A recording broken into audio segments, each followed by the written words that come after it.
नमस्कार दोस्तों, स्वागत है आपका डिटॉक्स में और मैं हूं सूरज नेगी। दोस्तों, आज हमारे साथ है एक ऐसे युवा नेता जिन्होंने छात्र राजनीति से लेकर राष्ट्रीय स्तर की राजनीति में एक अपनी अलग पहचान बनाई। कम्युनिकेशन, डिजिटल पॉलिटिक्स और जमीनी आंदोलन तीनों में सक्रिय भूमिका निभाई। भारत जोड़ो यात्रा का हिस्सा रहे। 2024 लोकसभा चुनाव में कांग्रेस के कम्युनिकेशन वॉर रूम की जिम्मेदारी संभालने वाले। तो दोस्तों, आज हमारे साथ है उत्तराखंड की राजनीति का एक युवा चेहरा वैभव वालिया जी। बहुत बहुत स्वागत है आपका डिटॉक्स नहीं में। नहीं, थैंक यू। मुझे बहुत खुशी है आपके साथ में आके आज इस पॉडकास्ट में। बचपन कैसा था आपका, और क्या कभी बचपन में आपने सोच लिया था कि मुझे राजनीति में जाना है, या फिर धीरे धीरे बिल्डअप बना ये राजनीति का? बचपन जैसा देहरादून में एक मध्यवर्गीय परिवार के एक नौजवान का होता है वैसा ही था। मैं केमरन हॉल में पढ़ाई करता था। केमरन हॉल से मैंने अपनी स्कूलिंग करी है। खुड़बड़े में हम लोग रहते थे और सुबह स्कूल जाना, दोपहर में अपना क्रिकेट खेलना, शाम को ट्यूशन वगैरह जाना, ऐसे ही लाइफ चलती थी। लेकिन पॉलिटिकली इंटरेस्ट था, मतलब मेरा। और मुझे पॉलिटिकल रैलीज जैसे होती थी तो मेरे को क्यूरियोसिटी रहती थी। वो अलग बात है कि बाद में, मतलब कॉलेज वगैरह करने के बाद में, जैसे एक होता है सरकारी नौकरी के पेपर भरो वाला जो एक टाइम होता है, हम्म। वो टाइम भी हमारे लाइफ में भी आया। तो मैंने वैसे तो प्रोफेशनल एजुकेशन लिया, कंप्यूटर साइंस पढ़ा मैंने ग्रेजुएशन में ग्राफिक एरा से। फिर मैं दिल्ली गया, मैंने एमबीए किया और वहाँ पे भी मतलब मेरे पास मल्टीपल ऑफर्स थे। लेकिन मेरे घर वाले चाहते थे कि मैं सरकारी नौकरी का पेपर भी दूँ, तो मैंने सरकारी नौकरी के पेपर का भी एक राउंड रहा। जब मैंने जो है पेपर्स देने शुरू करे तो मैंने कई पेपर्स निकाल भी दिए थे। मेरी कई जगह जॉब लग भी गई थी सरकारी। जैसे मैंने बैंक ऑफ इंडिया में लग गया था, फिर एक ओरिएंटल इंश्योरेंस में लग गया था। तो मैंने 3 सरकारी नौकरियां भी जो है एक तरह से नहीं करी हैं जो मेरी लगी थी। हमेशा से एक बैक ऑफ द माइंड में पॉलिटिकली क्यूरियस में था, पॉलिटिक्स को लेके मेरा इंटरेस्ट था कि पॉलिटिकली काम करना है।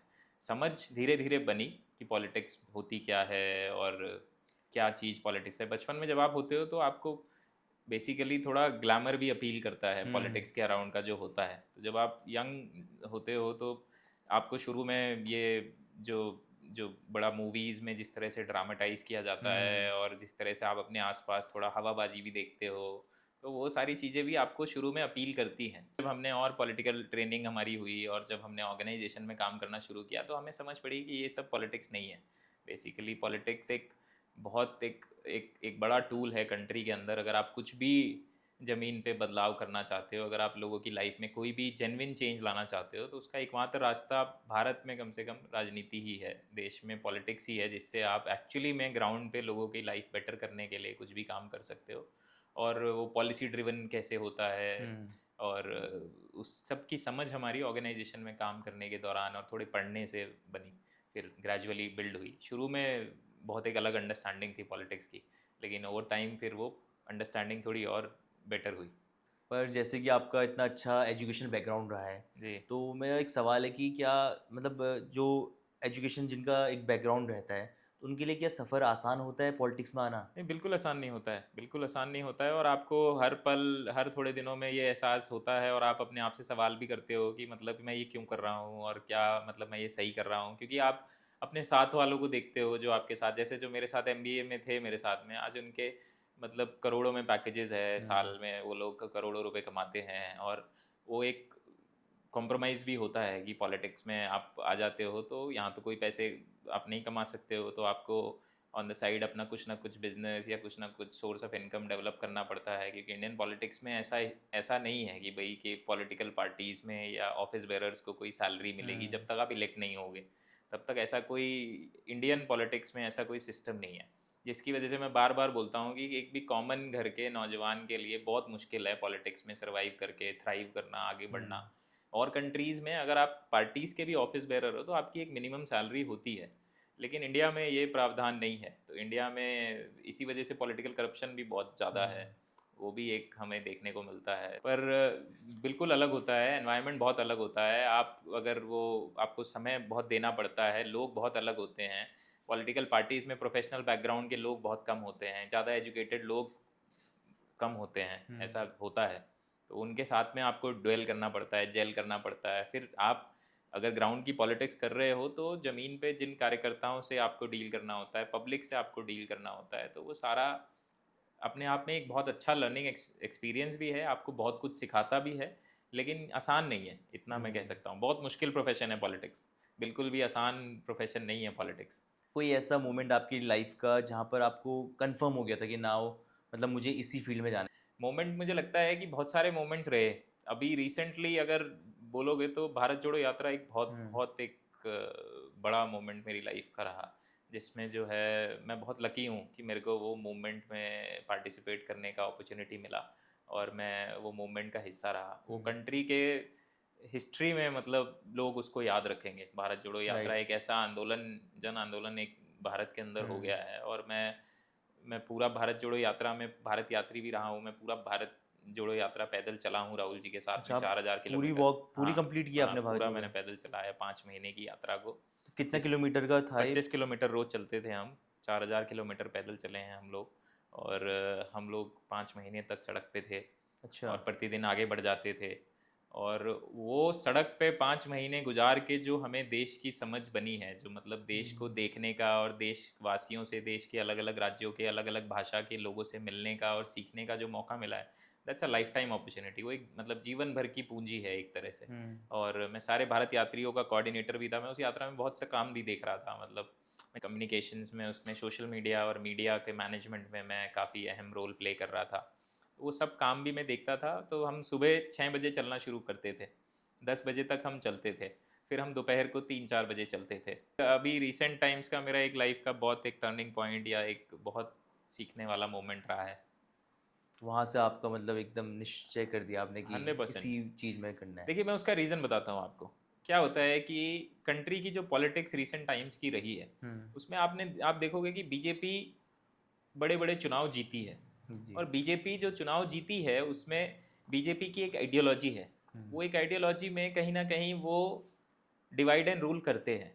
और उनकी डिवाइड एंड रूल की जब पॉलिटिक्स बार बार जीतती है, तो आपको लोग कई बार आपकी साइड के भी ये कन्विंस करने लग जाते हैं कि आपको अपने पॉलिटिक्स में चेंज करने की ज़रूरत है। जैसे आप बार बार अगर हार रहे हो, तो आपके जो साथ में लोग काम कर रहे हैं वो भी आपको आके ये सजेशन देते हैं कि वैभव ऐसे नहीं हो रहा है, तो थोड़ा चेंज करने की ज़रूरत है। तो सामने वालों से थोड़ा सीखो और सामने वालों की चीज़ को थोड़ा कॉपी करो, तब क्या पता तुम लोग जीतने लग जाओ।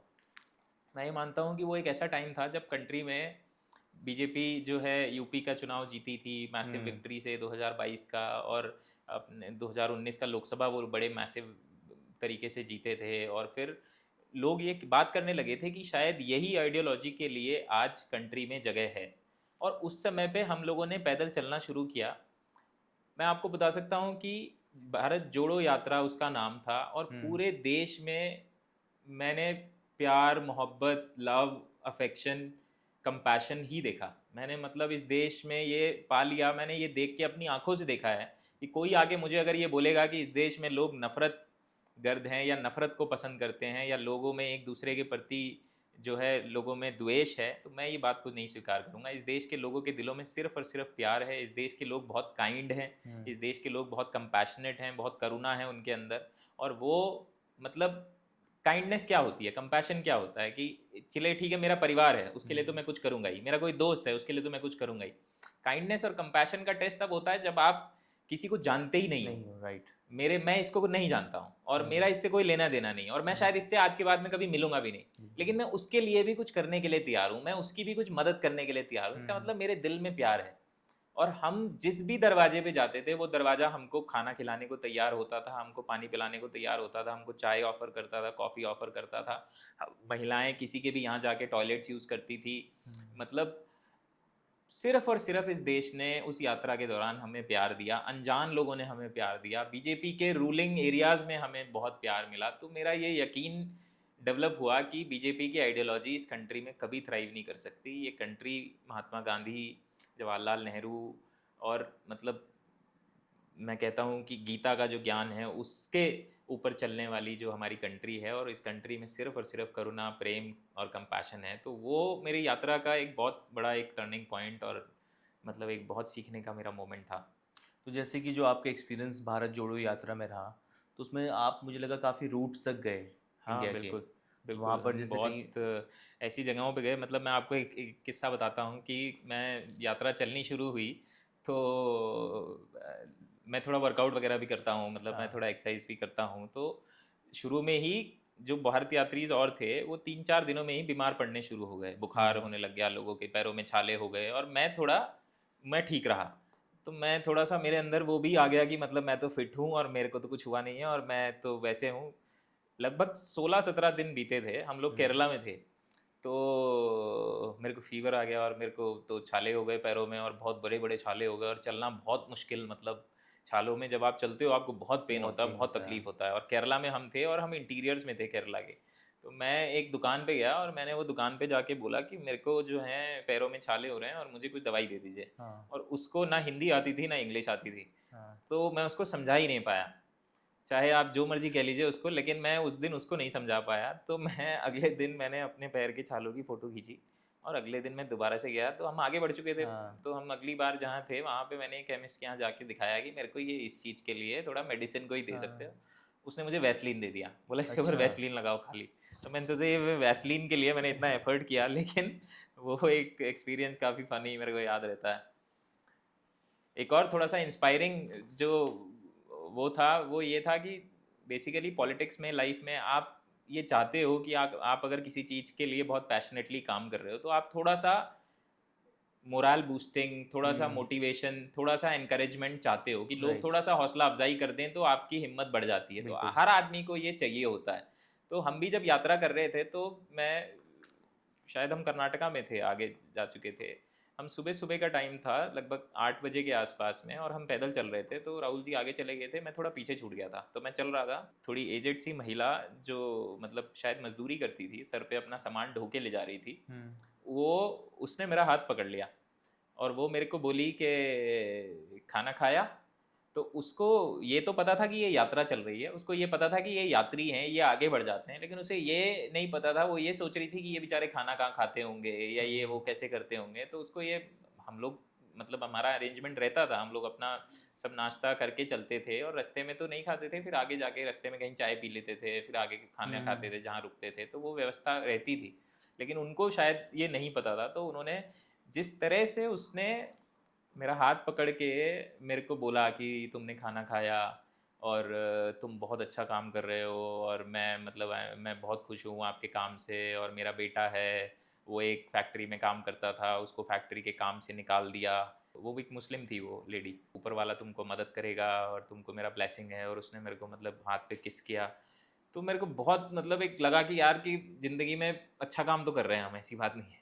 तो वो ये एक जो एक फीलिंग बहुत। एनकरेजमेंट और एक जो हमें उत्साहवर्धन, और उस समय जो हमारे को थोड़ा प्रोत्साहन चाहिए था, ऐसे मतलब अनेकों किस्से हुए, लेकिन हाँ। कुछ किस्से याद रह जाते हैं आपको। तो मेरे को वो महिला याद रही बहुत लंबे समय तक। तो आज भी मैं यात्रा को याद करता हूँ तो वो महिला मुझे याद आती है। मतलब उस इंसिडेंट ने आपके दिमाग पे एक छाप छोड़ी है हाँ, और मुझे हंड्रेड लगा कि परसेंट वो आपके साथ 100%, चलेगा आगे, हंड्रेड मतलब आपके परसेंट। काम तो और मैं भी। इसीलिए कह रहा हूँ कि यात्रा एक बहुत अलग एक्सपीरियंस था।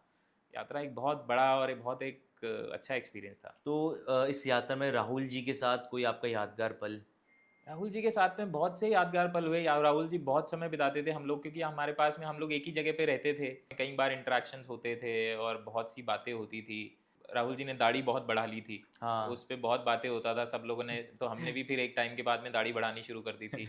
और राहुल जी बार बार कहते थे कि ये स्पिरिचुअल यात्रा है, ये अच्छा। आध्यात्मिक यात्रा है, ये आध्यात्मिक यात्रा है। तो बार बार जो है, लेकिन हमें थोड़ा समय बाद समझ में आया, जब आप किसी चीज़ पे इतना डेडिकेटेडली बार बार करने लग जाते हो हम्म। और इतना आपका डेडिकेशन लेवल उतना हो जाता है, तो थोड़ा आप जो है अध्यात्म भी उसमें ढूंढने लग जाते हो, और वो थोड़ा बिल्कुल। सा हो जाता है, वो एक तरह का मेडिटेशन भी हो जाता है। बिल्कुल। जब आप 25 किलोमीटर रोज चल रहे हो तो आप कई सारे पैचेस ऐसे आते हैं जिसमें आप चुपचाप बिना किसी से बात करे बस चल रहे हो। हम्म। तो वो सॉर्ट ऑफ मेडिटेटिव भी होता है। तो वो, लेकिन वो हमें थोड़े समय बाद समझ में आया। और राहुल जी इस मामले में बहुत एक गहरे आदमी हैं, उनकी बहुत डेप्थ में अंडरस्टैंडिंग है रिलीजन को लेके, स्पिरिचुअलिटी को बिल्कुल। लेके, साइकोलॉजी को लेके। फिलोसफिकल बहुत हैं, उन्होंने बहुत फिलोसफी पढ़ा भी है और अपने आप में भी उनको अंडरस्टैंडिंग काफ़ी है। तो बहुत बढ़िया इंसान है। अगर उनके साथ में आपको डीप मतलब डिस्कशंस करने का मौका मिले तो आपको समझ आता है कि वेल लर्नेड, बहुत लर्नेड है, उन्हें बहुत ज्ञान है। ग्लोबल पॉलिटिक्स का बहुत ध्यान, बहुत पता है उन्हें, वॉरफेयर का बहुत पता है उन्हें, रिलीजन के बारे में, सारे रिलीजन्स की बहुत डेप्थ में समझ है। तो वो बहुत बहुत अच्छे अच्छे डिस्कशंस जो मतलब आप करोगे तो बहुत अच्छे अच्छे डिस्कशंस हमारे रहे। और जैसे कि ये यात्रा मेरे ख्याल से आपकी ज़िंदगी में काफ़ी बदलाव भी लाई होगी, तो हाँ, व्यक्तिगत रूप से क्या क्या बदलाव आपकी ज़िंदगी में आए उस यात्रा के बाद? व्यक्तिगत रूप से आप जब देखते हो कंट्री को, मैंने यात्रा में बहुत गरीबी भी देखी। हम्म। तो कंट्री में मैंने एक बहुत स्ट्रिक्ट डिवाइड भी देखा। मतलब आप भारत देश में जेन्युइनली दो देश हैं, एक अमीरों का भारत है और एक गरीबों का भारत है। ये बात लोग बोलते हुए थोड़ा सोचते हैं कि नहीं, कि ऐसा नहीं है, और अच्छी अच्छी बातें बहुत अच्छी लगती हैं करने के लिए, हम सब लोग कर रहे हैं, लेकिन सच्चाई है ये। लोगों को लाइफ्स बहुत अलग अलग हैं। क्लास डिफरेंस इंडिया के अंदर जो है वो और बढ़ता जा रहा है, ये मैं कह सकता हूँ। मैंने यात्रा में बहुत करीबी से देखा है। बहुत जो है उस पे काम करने की ज़रूरत है हम लोगों को। और आज अगर देखा जाए कि जैसे कि अगर आप राजनीति में नहीं आते तो अभी क्या कर रहे होते आप? राजनीति में नहीं होता तो मैं किसी सामाजिक संगठन में काम कर रहा होता, किसी ना किसी। सोशल सेक्टर में या हाँ, सोशल सोशल उसमें? सेक्टर में ही काम कर रहा होता। मैंने सरकारी नौकरी छोड़ी इसलिए थी कि मेरे को जो है काम तो सोसाइटी के साथ ही करना है। तो ये मैंने तय कर लिया था, और उसमें पॉलिटिक्स एक माध्यम है। पॉलिटिक्स नहीं होता तो फिर किसी न किसी सोशल ऑर्गेनाइजेशन के साथ में काम कर रहे होते। मेरे को मज़ा आता है, लोगों के अच्छा। साथ मेरे को अच्छा लगता है। मैं टाइम जितना समाज में बिता सकूं मेरे को अच्छा लगता है। हम थोड़ा स्टूडेंट पॉलिटिक्स की तरफ जाते हैं, तो एनएसयूआई और यूथ कांग्रेस का आपका सफ़र कैसा रहा? एनएसयूआई यूथ कांग्रेस का सफ़र बहुत अच्छा था। मैंने एनएसयूआई में अच्छा काम किया, और एनएसयूआई में मैंने कई साल तक काम किया है, और मैं नेशनल कमेटी में था दोनों जगहों पे, एनएसयूआई में भी और यूथ कांग्रेस में भी अपने पार्टी के। एनएसयूआई में मैं नेशनल कोऑर्डिनेटर था, और यूथ कांग्रेस में मैं सोशल मीडिया हेड करता था। पहले ऑल इंडिया का एनएस यूथ कांग्रेस के लिए मैंने उनका वॉर रूम स्टैब्लिश किया था, उनकी पूरी देश में कमिटीज़ बनाई थी। उसके बाद में मैं नेशनल सेक्रेटरी था, मैं स्टेटों का इंचार्ज था, और तो वहाँ पे मैंने अच्छा काम किया है। मेरे को एक अच्छे एक्सपीरियंसेस हुए हैं।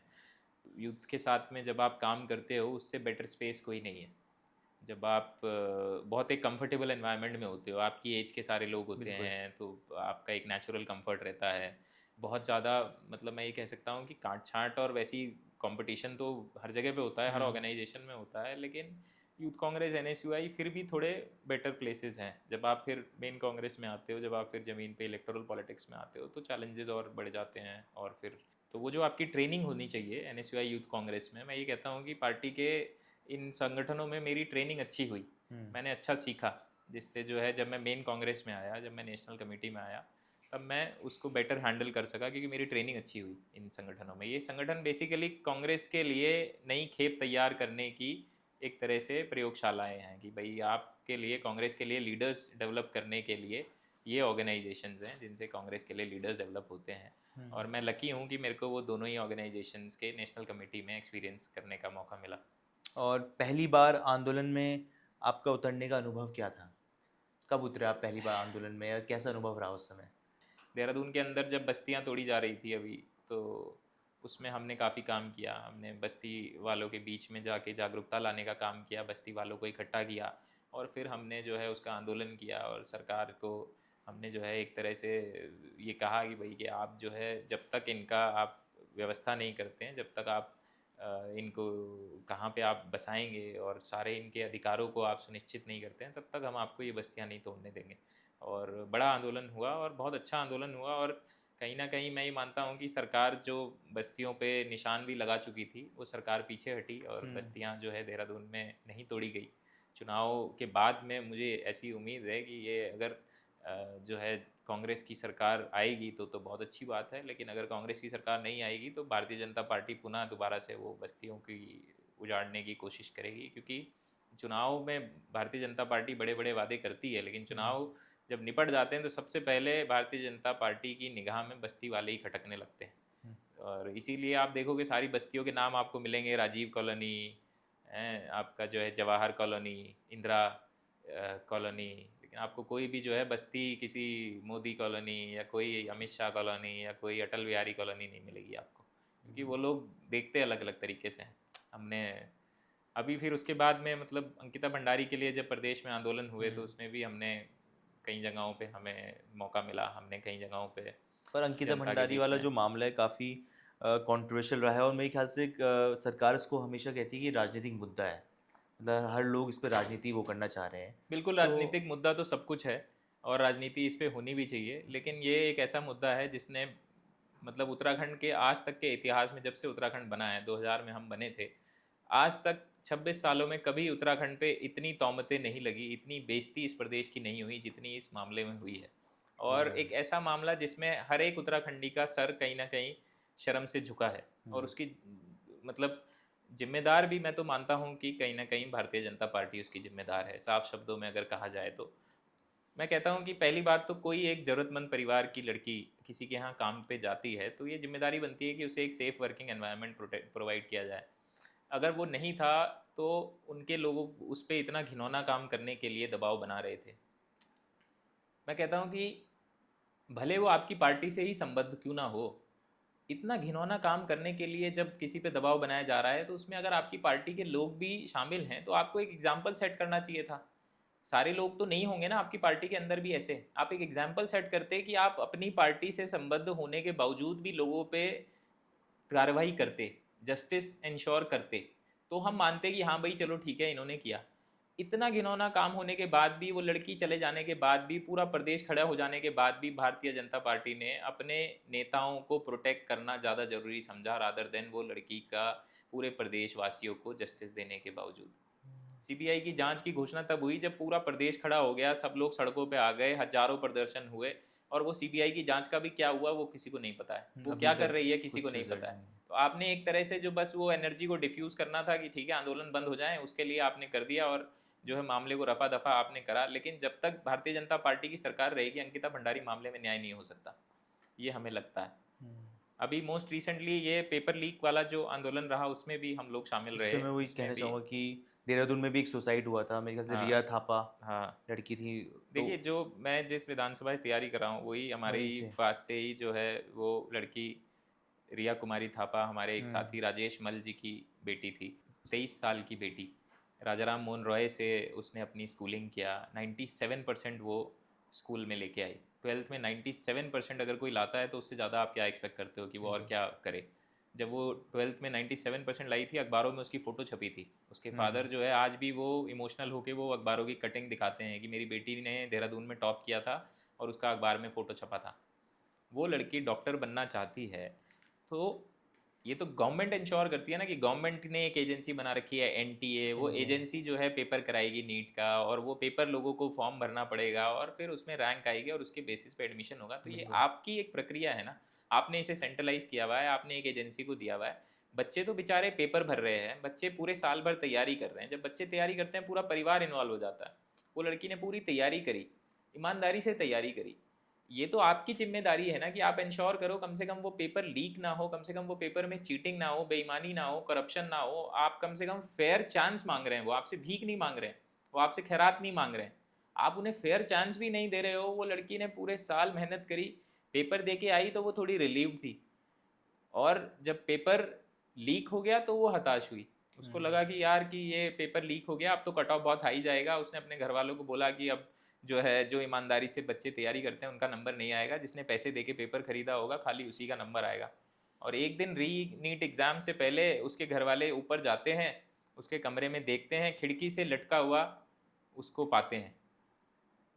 मतलब मैंने वो समय जाके देखा है, मैं उस समय उनके घर पे था, मैं पहुंचा वहाँ पे, मैं 2 घंटे वहाँ पे था, फिर शाम को मैं क्रिमेशन में था।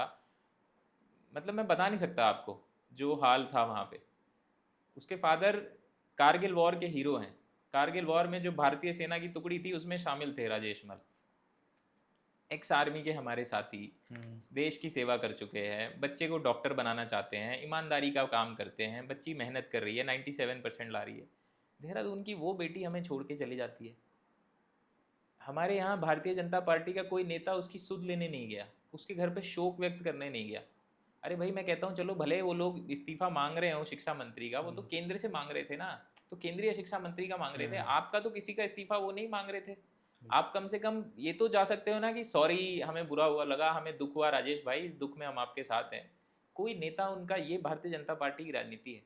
उसके बाद में जो है हमने उसकी 13वीं तक का इंतजार किया, मैं आपको बताऊं। हमने उसकी 13वीं तक कोई आंदोलन नहीं किया। 27 तारीख को उसकी 13वीं थी, तब तक हमने कुछ नहीं किया। हमने कहा शायद यार चलो ठीक है, अपने एरिया की बेटी है, ऐसा ना लगे कि हम लोग भाई इस मुद्दे पे राजनीति कर रहे हैं। लेकिन जब मैं उसके घर जाता था तो उसके पिताजी मुझसे बोले कि वैभव भाई, मेरी बेटी ने सुसाइड नहीं किया है, ये सिस्टम ने मेरी बेटी का मर्डर किया है। उसके फादर की ये लाइन कि ये सिस्टम ने मेरी बेटी का मर्डर किया है ना, मेरे कान में गूंजती रही रात भर। उस दिन रात को मेरे को नींद नहीं आई। मैंने उस दिन तय किया कि इस मामले पे हम आंदोलन करेंगे। अच्छा। हमने उसके फादर को बोला कि भाई हम इस पे ऐसे ऐसे करना चाहते हैं। उसने कहा करो, मैं साथ हूँ। उसका फादर का कई किलो वजन गिर गया था, उसके फादर का बीपी लो रहने लग गया था, उसके फादर मतलब रोते थे, परेशान थे। उसके फादर ने भी फिर आके बढ़ चढ़ के पार्टिसिपेट किया। बिल्कुल। हमने उसके गांव में मार्च निकाला तो मतलब मैं बता सकता हूँ हजारों लोग उतर के आ गए, सारे गांव वाले उतर के आ गए कि भैया की शिक्षा मंत्री का इस्तीफा होना चाहिए, ये जो एजेंसी है इसको बैन होना चाहिए। फिर जो है हमने उसके सिग्नेचर कैंपेन करा, हमने उसको अलग अलग जगह जा जाके उसके लिए कैंडल मार्च करा, लोगों से बात करी। पूरे देहरादून में लोगों ने समर्थन किया। कहीं ना कहीं यही देखते हुए राहुल जी ने अपना कार्यक्रम चेंज किया। राहुल जी का कार्यक्रम देहरादून में आने का नहीं था। राहुल जी जो है वो अन्य शहरों में जाना चाहते थे, लेकिन जब वो उनकी टीम ने उनको ये फीडबैक दिया कि देहरादून में भी ऐसे ऐसे रिया कुमारी थापा के नाम से एक मूवमेंट चल रहा है, देहरादून के भी लोग जो हैं वो लगातार इस पे प्रदर्शन कर रहे हैं और वहाँ पे भी शिक्षा मंत्री के इस्तीफे की मांग हो रही है, तो उन्होंने ये डिसाइड किया कि हाँ भाई कि ठीक है, हम अपना अगला प्रोग्राम कोटा के बाद में देहरादून में करेंगे। तो उससे बहुत हेल्प हुआ, उससे मूवमेंट को बहुत मदद मिला। और फिर उसके बाद तो दिल्ली में आपने देखा जंतर मंतर पे जिस तरह से हाँ। तो अभिजीत दिपके का अनशन ही तुड़वाने वाले राजेश मल, रिया थापा के फादर के हाथ से ही उसने जूस पी के अपना अनशन तोड़ा। उस दिन भी क्या हुआ, मतलब जब ये बेचारे गए हुए थे यहाँ से दिल्ली उसके अनशन तुड़वाने के लिए, वहाँ पे 20 तारीख को जिस तरह से बच्चों को पीटा गया, पुलिस ने जिस बर्बरता से लड़कियों को, मर्द पुलिस वाले इतनी बेरहमी से पीट रहे थे, प्राइवेट पार्ट्स में जो है डंडा मार रहे थे, जिस जो क्रूरता दिखाई वो कहीं भी मतलब सरकार से लोकतंत्र में ऐसी उम्मीद नहीं की जाती है कि आप ये बच्चों से बदले लेने की कोशिश करो। ये आतंकवादी हैं क्या? गोलियां चलाई गई उनके ऊपर, बच्चों के किसी की आंख चली गई है। तो वो देख के मतलब बहुत दुख होता है कि देश में कैसी सरकार है। और बच्चों का गुस्सा फूटा, अल्टीमेटली शिक्षा मंत्री को इस्तीफा देना पड़ा। छात्र आंदोलन की जीत हुई, बच्चों की जीत हुई, परिवारों की जीत हुई, श्रद्धांजलि हुई। जिस दिन उसका इस्तीफा हुआ मैं दिल्ली में था, मैं दिल्ली से गाड़ी लेके आया, सबसे पहले रिया थापा के घर पे गया, उसके फादर के साथ में हमने रिया के फोटो पे श्रद्धांजलि दी कि ये जो है ये कहीं ना कहीं ये बेटी तो किसी की वापस नहीं आ सकती, लेकिन ये वो सारे बच्चों को एक श्रद्धांजलि है जो बच्चे बीच में हमें छोड़ के चले गए थे, कि आगे कोई भी बच्चा ऐसे शिकार ना हो। और आगे जो है ये चीज़ों से क्या होता है ना, आगे जो लोग जिम्मेदार होंगे ना उनके ऊपर दबाव बनेगा कि अगर मेरे टाइम में भी ऐसा कुछ होता है तो मेरे भी नौकरी पे खतरा आएगा। जब तक वो पर्सनली अफेक्ट नहीं होंगे तब तक किसी को फर्क ही नहीं पड़ता है। मदमस्त होके चले जा रहे हैं, व्यवस्था सुधरेगी कैसे? जैसे कि जिस तरीके से आजकल चुनाव चल रहे हैं, आज चुनाव मैदान पे ज़्यादा जीते जाते हैं या फिर मोबाइल स्क्रीन पर? कि दोनों चीज़ें महत्वपूर्ण है ना। खाली मोबाइल स्क्रीन पे भी आप नहीं जीत सकते। सोशल मीडिया पे आप लोगों को ला सकते हो, अपनी बात कम्युनिकेट कर सकते हो, लेकिन बात ज़मीन पे ही होगी जाके।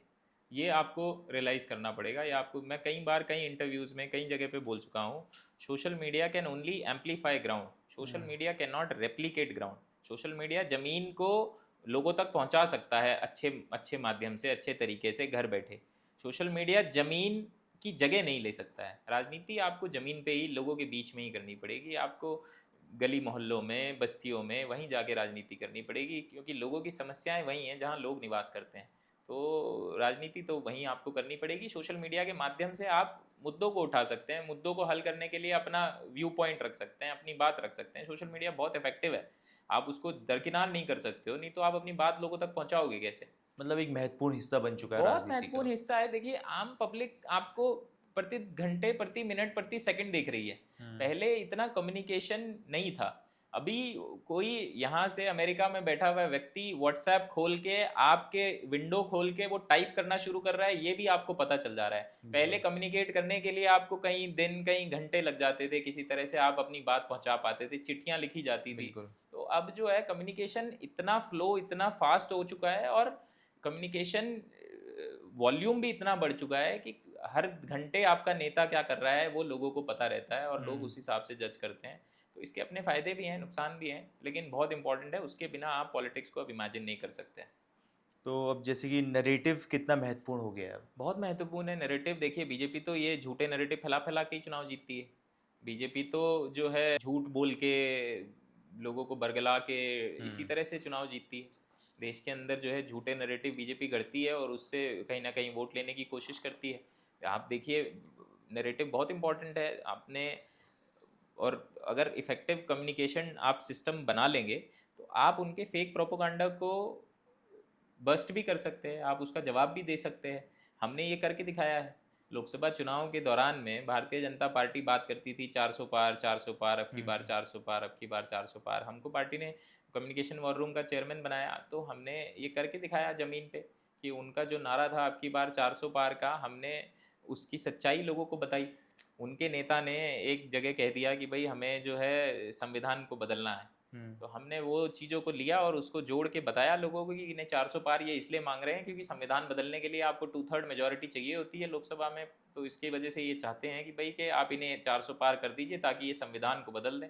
और फिर राहुल जी ने प्रॉप के तौर पे और मतलब कम्युनिकेट करने के लिए बेहतर संविधान की एक छोटी हैंडबुक लाल रंग की आपने देखी होगी, वो लेके सारे देश में सारी रैलियों में उसका उपयोग किया और लोगों को इफेक्टिवली अपनी बात बता पाए। वो संविधान की प्रति पकड़ना एक तरह से एक सिंबल था कि इसको इसके लिए हम लोग लड़ रहे हैं। तो उनके 400 पार के नारा उन्हीं पे भारी पड़ गया एक तरह से, जब हमने उसको स्पिन करके हमने कहा कि ये 2/3 मेजोरिटी चाहते हैं और संविधान बदलना चाहते हैं, और वो 400 पार की बात करने वाली भाजपा 240 पे सिमट गई और इतना बड़ा राम मंदिर का कैंपेन चलाने के बाद अयोध्या भी हार गई। तो कम से कम ये नैरेटिव्स कैसे जिताते हैं और कैसे नैरेटिव को तोड़ा जाता है उसका एक अच्छा एग्जाम्पल है।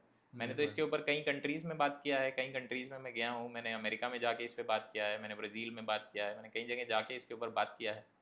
अच्छा, तो और इसमें जैसे फेक न्यूज़ कितना बड़ा खतरा है अभी? फेक न्यूज़ बहुत बड़ा खतरा है। फेक न्यूज़ इतना बड़ा खतरा है कि आपको मैं असम का एक एग्जांपल देता हूँ कि असम में दो लोग किसी गांव में जाके फिल्म ही बना रहे थे और वो फिल्म मेकर्स थे। तो किसी ने ये कह दिया कि ये कोई बाहर से बच्चा चोर आए हैं, और वो गांव वालों ने मिल के उनमें से एक की लिंचिंग कर दी, उनमें से एक को मार दिया। वो गोवा से गए थे, थोड़े अलग से दिखते थे, उनके बाल थोड़े अलग थे और उनका प्रोफेशन अलग था, तो उनका पहनावा अलग था। तो ये फेक न्यूज़ का एक एग्जाम्पल है, और इस फेक न्यूज़ बहुत बड़ा एक चैलेंज है। और किसी को भी कोई भी बात कहने से पहले, सोशल मीडिया पे शेयर करने से पहले चेक करना चाहिए एक जिम्मेदार नागरिक के तौर पे। अब आपकी जिम्मेदारी है कि अगर ये आपको ताकत देता है तो उस ताकत का दुरुपयोग ना हो, और आप एक जिम्मेदार नागरिक के तौर पे कई बार चेक करके तब करें, क्योंकि भारतीय जनता पार्टी तो 100 झूठ बोलती है, और इनके तो नेता मीटिंगों में अपने कार्यकर्ताओं को सिखाते हैं कि भैया आप झूठ फैलाओ, झूठ फैलाओ, झूठ फैलाओ, क्योंकि ये लोगों को फ़र्क नहीं पड़ता है। बेसिकली देखने का नज़रिया है, भारतीय जनता पार्टी एक मनी मेकिंग मशीन है। उनका सिर्फ और सिर्फ काम है कि देश बेचो पैसे कमाओ, देश बेचो पैसे कमाओ। उनको कोई मतलब नहीं है देश के विकास से, देश की प्रगति से, किसी के लिए भी कुछ नहीं किया है। आज पेट्रोल जो है हमारे टाइम पे 64 का था तो ये लोग बोलते थे कितना महंगा है, आज 100 रुपये पार है और उसके बाद भी प्योर नहीं है, आपकी गाड़ियाँ ख़राब कर रहा है, उसके अंदर मिलावटी तेल है। अब हमारे टाइम पे 400 कुछ रुपए का सिलेंडर होता था तो ये लोग जो है सिलेंडर सर पे लेके डांस करते थे कि इतना महंगा है, इतना महंगा है। आज 1000 रुपये का सिलेंडर 2500 रुपये में भी लोगों को नहीं मिल रहा है। ये देहरादून का हमारे ये हाल हो गया है। जब मैं स्कूल में पढ़ता था, हमारा एक बहुत अच्छा, मतलब मैं साइकिल पे स्कूल जाता था, मिट्टी की खुशबू आती थी, फूलों की खुशबू आती थी, हमारा हरा भरा देहरादून एक शहर होता था। आज धूल मिट्टी का ट्रैफिक जैम का शहर देहरादून है। आपने जो है बड़े ही भले ही दिल्ली से नज़दीक बनाने के लिए पुल बना दिया हो, लेकिन शहर पे तो कोई काम ही नहीं किया ना आपने। अगर 3 BHK के घर में आप 100 गेस्ट को बुला लोगे तो ना वो गेस्ट अच्छे से रहेंगे, ना आप अच्छे से रह पाओगे। कम से कम देहरादून का भी तो कुछ विकास करो, देहरादून में भी तो वो व्यवस्था बनाओ कि जो इतने लोगों को आप इंजेक्ट कर रहे हो वो लोग कैसे मैनेज होंगे। आप हर सैटरडे संडे यहाँ रहना दूभर है, लोगों के जीना दुश्वार है, कैसे लोग रह पा रहे हैं। और आपने, मतलब मैं कहता हूँ, कोई प्लेग्राउंड नहीं बनाया गया किसी बच्चों के खेलने के लिए, पार्क्स नहीं बनाए गए हैं, पब्लिक टॉयलेट्स नहीं हैं। बहुत, मतलब देहरादून, जो देहरादून हमारा था, हमारे शहर को भी इन्होंने कहीं ना कहीं बर्बाद कर दिया है। कानून व्यवस्था का क्या हाल है, भरी दोपहरी किसी का गला काट दिया जा रहा है, कहीं किसी को गोली मार दी जा रही है। ब्रिगेडियर जोशी सारी जिंदगी अपनी सेना में देने के बाद में सुबह 7 बजे मॉर्निंग वॉक पे निकले हैं, और 2 गाड़ियां एक दूसरे को चेस करते हुए गोलियां बरसा रही है, और ब्रिगेडियर जोशी गोली लग के हमें छोड़ के चले जा रहे हैं। ये हमारा देहरादून कभी नहीं था। तो ये सोच के, ये देख के बहुत दुख होता है, और हम चाहते हैं कि ये बदला। तो आपको क्या लगता है कि एआई का क्या रोल है और एआई क्या राजनीति बदल सकता है या क्या प्रभाव डालेगा राजनीति पे आर्टिफिशियल इंटेलिजेंस? 100% आर्टिफिशियल इंटेलिजेंस एक बहुत बहुत, मतलब एक ऐसी टेक्नोलॉजी आ गई है जो सब चीज़ों को अफेक्ट करेगी। अगर जॉब्स जाएंगे तो राजनीति अफेक्ट होगी। अगर लोगों के पास में काम नहीं होगा तो राजनीति 100% इफेक्ट होगी। और आप एआई में आप पिछड़ते जा रहे हो। ये कहना मतलब फिर ऐसा लगेगा कि आप अपने देश के लिए वो कर रहे हो, लेकिन हम चाहते हैं कि देश प्रगति करे, देश बेहतर करे, लेकिन एआई में कहीं ना कहीं और कंट्रीज़ ने हमसे आगे लिवरेज ले ली है और इंडिया को सिर्फ मार्केट के तौर पे देखा जाता है। उससे ऊपर उठ के हमारा जो डेटा है हमें उसको प्रोटेक्ट करने के ऊपर काम करना चाहिए। आर्टिफिशियल इंटेलिजेंस डेटा ड्रिवन है और डेटा आपका बहुत प्रेशियस है इस समय, और आप अपने डेटा को फ्रीली लोगों को ऐसे दे रहे हो, ले जाने दे रहे हो, वो कंट्री के लिए बहुत खतरनाक है। एआई कंट्री की पॉलिटिक्स को बहुत इफेक्ट करेगा। देखिए, पहले पोस्टर्स बनाने के लिए आपको कोई डिज़ाइनर रखना पड़ता था। आज आप चैट जीपीटी पे जाके लिखते हो मेरा आज शाम को प्रोग्राम है, कैंडल मार्च है, 5 बजे के लिए एक पोस्टर बना दो, पोस्ट होना है बिल्कुल। 30 सेकंड के अंदर आपको पोस्टर मिल जाता है। आप अपने फ़ोटोज़ अपलोड करके कह देते हो इसका एक छोटा सा वीडियो बना दो, 30 सेकंड के अंदर आपको वीडियो मिल जाता है। तो आप जब मार्केट में लोगों के पास काम ही नहीं होगा, धीरे धीरे एआई सारे काम रिप्लेस कर देगा, तो वो जब समाज में एक तरीके की क्रांति आएगी कि भाई लोगों के पास में काम नहीं होगा, आप उन लोगों से कराओगे क्या? उसके लिए कोई बात ही नहीं कर रहा है, कोई तैयारी नहीं है उसके लिए। हम अभी मूलभूत सुविधाओं से ऊपर नहीं उठ पा रहे हैं। देहरादून में आज भी राजनीतिक मुद्दा ये है कि टूटी सड़कें हैं। मैं अपनी विधानसभा में कहता हूँ कि टूटी सड़कों वाला विधायक है। जब मैं स्कूल में था तब ये बातें होती थी कि सड़क बिजली पानी, सड़क बिजली पानी। मैं एजुकेशन पूरी कर ली, मैंने कारोबार कर लिया, मैं पॉलिटिक्स में आ गया, मैं खुद चुनाव लड़ने लगा हूँ, आज भी सड़क बिजली पानी से हम ऊपर ही नहीं उठ पाए हैं। अभी गर्मियाँ हैं, बिजली जाती है, पानी की सप्लाई हम पूरी नहीं कर पा रहे हैं। हमें पता है हर साल कितनी हमारी डिमांड बढ़ रही है, लेकिन हम प्रिपेयर ही नहीं कर पा रहे हैं। तो मतलब बहुत सैड स्टेट ऑफ अफेयर्स है पॉलिटिक्स में। अच्छे लोगों की बहुत ज़रूरत है, नौजवानों की बहुत ज़रूरत है, पढ़े लिखे लोगों की बहुत ज़रूरत है इस प्रोफेशन को। मैं सबसे अपील करता हूँ आपके माध्यम से कि यंग लोग प्लीज़ इस प्रोफेशन में आएँ, एजुकेटेड लोग इस प्रोफेशन में आएँ, कंट्री के लिए जो करना चाहते हैं कुछ इस प्रोफेशन में आएँ। इस प्रोफेशन में नेताओं की जो इज्जत होती थी वो जो गई है, वो दोबारा से हासिल करो, दोबारा से क्रिएट करो, लोग दोबारा से पॉलिटिशियंस की रिस्पेक्ट करें, ऐसा काम करके दिखाओ। तो अभी थोड़ा कांग्रेस वॉर रूम के बारे में बात करते हैं। हम्म। और 2024 के चुनाव में सबसे बड़ी चुनौती क्या थी? 2024 के चुनाव में सबसे बड़ी चुनौती तो बीजेपी का पैसा था। बीजेपी जिस तरह से पैसे इंजेक्ट करती है चुनावों में, और उसको आप कैसे कंपेयर करोगे। मेरे को वॉर रूम का चेयरमैन बनाया 6 जनवरी को, और हमने हायरिंग शुरू करी, हमने सिस्टम्स बनाने शुरू करे, और 30 जनवरी को महीना, मतलब 31 जनवरी को महीना पूरा हुआ, तो हमने जो है सोचा कि ठीक है भाई, अब लोगों ने सैलरीज मांगना शुरू किया, और हमने उस हिसाब से बजटिंग की प्लानिंग करी। 5-6 फरवरी तक आई तो हमको कोई जवाब ही नहीं ट्रेजरार से और हमारे फाइनेंस डिपार्टमेंट से। तो हमने जब और उनसे बात करी तो 11-12 फरवरी के आसपास हमको बताया गया कि हमारे तो खाते ही फ्रीज़ कर दिए हैं।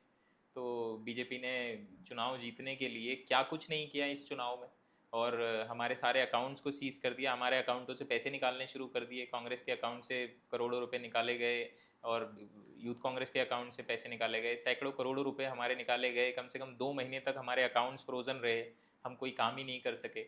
तो वो एक बहुत डिफ़िकल्ट टाइम था। मतलब लोग मेरे से एक्सपेक्ट कर रहे थे कि मैं, और मैं ही नहीं, मतलब सारे ही अलग अलग डिपार्टमेंट जो जो लोग थे, सारे ही अलग अलग विंग्स के यहाँ जो जो पेमेंट स्टॉल हो गया, और आप इलेक्शन कैसे लड़ोगे। एक तरफ से बीजेपी जो है वो, आप अगर पैसे का डिफरेंस देखोगे तो हमने यूट्यूब में कितना पैसा लगाया, बीजेपी ने कितना लगाया, हमने फेसबुक में कितना पैसा लगाया, बीजेपी ने कितना लगाया, उसमें कहीं 100 गुना का फ़र्क है। और उसके बाद भी हमारे इंप्रेशंस, हमारे एंगेजमेंट ज़्यादा थे, उनके कम थे। सोशल मीडिया पे ये इलेक्शन हम बहुत बड़े मार्जिन से जीते हैं। ज़मीन पे जो है वो पैसे को हम उतना बीट नहीं कर पाए, और उतना हम ज़मीन पे वो नहीं कर पाए, लेकिन सोशल मीडिया पे तो हम लोग उनसे बहुत आगे थे। और ये फाइनेंशियल जो आपने एक, हमारी कंट्री के अंदर ये है कि भारतीय जनता पार्टी ने इतने दिनों में ये जो हज़ारों करोड़ रुपए, 10,000 करोड़ रुपए उनके बैंक खाते में है, ये एक, मतलब एक बहुत गंभीर समस्या है। और सोशल मीडिया प्लेटफॉर्म्स जो हैं वो इतने पावरफुल हो चुके हैं कि कम से कम मीडिया की तरफ हम थोड़ी अकाउंटेबिलिटी सोचते हैं। हम ये सोचते हैं कि ये फोर्थ पिलर ऑफ डेमोक्रेसी है। सोशल मीडिया कंपनियों के प्रति हम कोई अकाउंटेबिलिटी ही नहीं सेट करते हैं, हम कोई समझते ही नहीं है। लेकिन वो इतने बड़े एक इन्फ्लुएंशियल एक फैक्टर हो चुके हैं इलेक्शंस में कि मेटा एक इतनी बड़ी कंपनी, इतना बड़ा एक इन्फ्लुएंशियल फैक्टर है, वो अगर किसी का पेज ही बंद कर दे खाली 4 दिन के लिए, अगर हमारे एड्स अप्रूव ना करे 2 दिन के लिए, तो हम इतने पिछड़ जाते हैं। छोटी छोटी चीज़ें मैं बता रहा हूँ आपको, बिल्कुल। लेकिन ये इतने बड़े फैक्टर्स हैं कि उनको अनकंट्रोल्ड है, और गवर्नमेंट पूरा उनको जो है पूरा मैनेज करती है, और पूरा वो गवर्नमेंट के हिसाब से चलते हैं। तो ये एक बहुत चैलेंजिंग एनवायरनमेंट है, और फेयर प्लेइंग फील्ड नहीं है। तो चुनाव हारने के बाद सबसे बड़ा सबक क्या सीखा आपने, मतलब पूरी पार्टी ने, अगर हमने देखा ये जाए तो? सीखा कि कहीं ना कहीं कांग्रेस में भी कुछ लोग ऐसे थे जो ये सोच रहे थे कि इस इलेक्शन में हमारा कोई चांस नहीं है। और मुझे ये लगता है कि अगर वो सब लोग थोड़ी और कन्विक्शन दिखा देते, थोड़ी और मेहनत कर लेते, तो इस बार ही हम बीजेपी को हरा चुके होते। और सिर्फ 20-30 सीटों का फ़र्क रह गया था। अगर 20-30 सीटें और आ जाती तो भारतीय जनता पार्टी इसी बार गई थी। लेकिन हमारे ही लोग जो शुरू में ये सोच रहे थे, हमारे नेता चुनाव लड़ने को तैयार नहीं थे।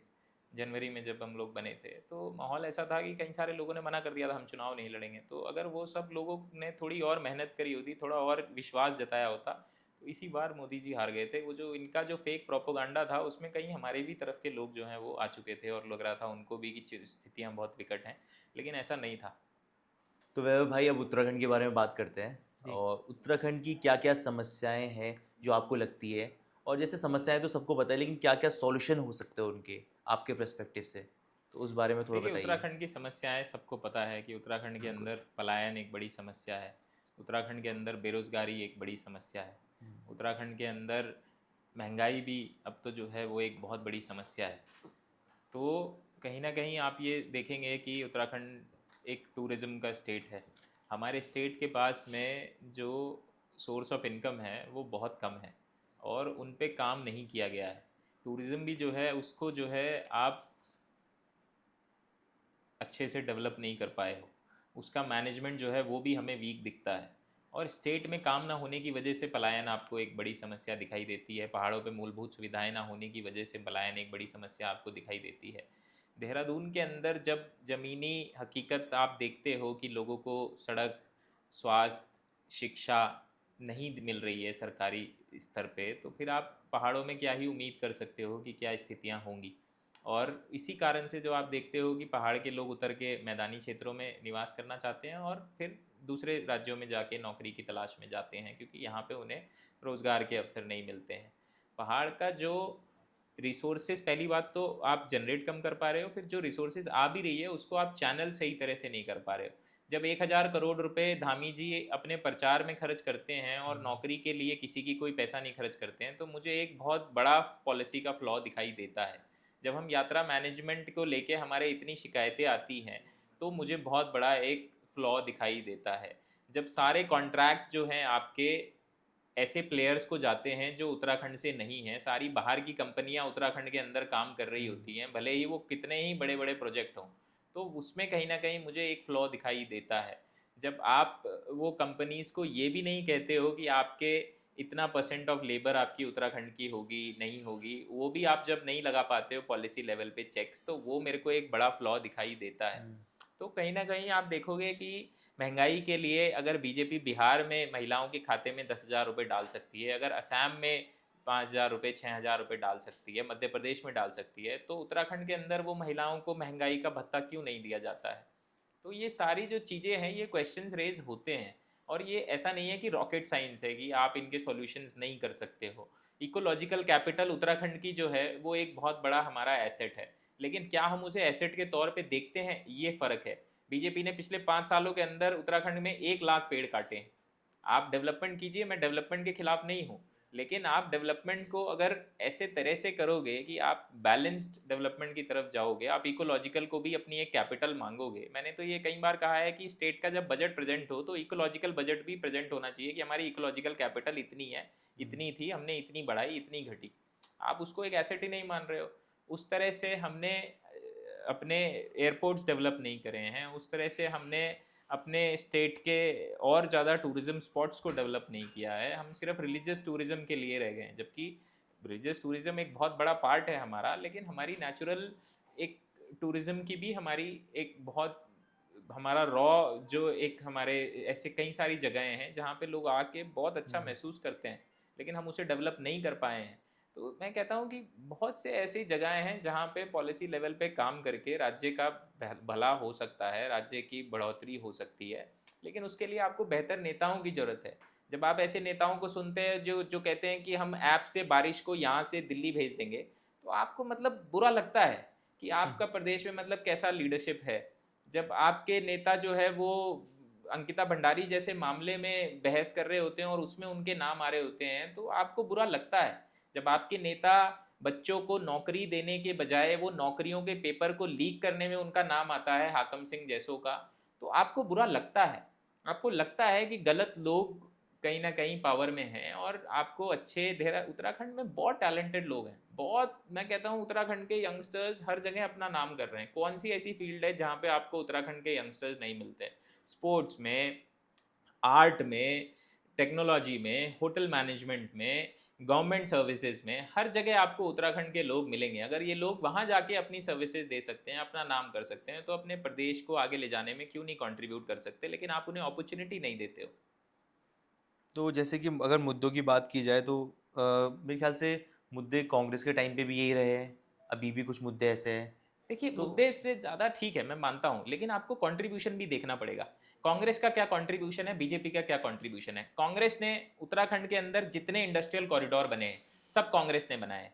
उत्तराखंड के अंदर जितने बड़े हॉस्पिटल्स बने हैं, सब कांग्रेस ने बनाए हैं। उत्तराखंड के अंदर जितने बड़े कॉलेजेस बने हैं, यूनिवर्सिटीज़ बनी है, सब कांग्रेस ने बनाई है। बीजेपी ने इस प्रदेश को तौमतें देने के अलावा, बीजेपी ने इस प्रदेश की बेइज्जती करने के अलावा, बीजेपी ने अंकिता भंडारी मामले में, और जिहाद शब्द का उपयोग इतना कोई नहीं करता है जितना हमारे मुख्यमंत्री करते हैं। क्यों करते हैं, उसको समझने का जरूरत है। तो ये सारे, बीजेपी ने प्रदेश की बेइज्जती कराने के अलावा कोई प्रदेश के लिए कंट्रीब्यूशन नहीं किया है। इस प्रदेश को बनाया कांग्रेस ने था, इस प्रदेश का नाम उत्तरांचल से उत्तराखंड कांग्रेस ने किया था। इस प्रदेश की टोपी जो मोदी जी भी लगाते हैं, उसे राज्य की टोपी बनाने वाली कांग्रेस पार्टी है। सिर्फ कांग्रेस ने इस प्रदेश की, मतलब उत्तराखंडियत को, इस प्रदेश की आइडेंटिटी को प्रोटेक्ट करने का काम किया है। इस प्रदेश के अंदर डेवलपमेंट के सारे मेजर काम कांग्रेस ने करे हैं। सिर्फ कांग्रेस ही इस प्रदेश को आगे ले जा सकती है। अब थोड़ा गैरसैंण राजधानी के बारे में बात करते हैं कि करीबन 20 साल हो चुके हैं और हर चुनाव में गैरसैंण राजधानी एक मुद्दा होता है, और हर बार कोशिश होती है, जो भी सरकार चुनाव लड़ती है वो बोलती है कि हम गैरसैंण राजधानी बनाएंगे, लेकिन क्या ये देखिए, मुद्दा ही रह गया है? बिल्कुल सही बात है, क्योंकि इस मुद्दे पे सिर्फ और सिर्फ राजनीति होती है। देखिए, किसी जगह को अगर आप स्टेट कैपिटल बनाना चाहते हैं, तो आपको उसके अराउंड इंफ्रास्ट्रक्चर डेवलप करना पड़ेगा। आप क्या इंफ्रास्ट्रक्चर डेवलप कर रहे हो, या सिर्फ घोषणाएं कर रहे हो?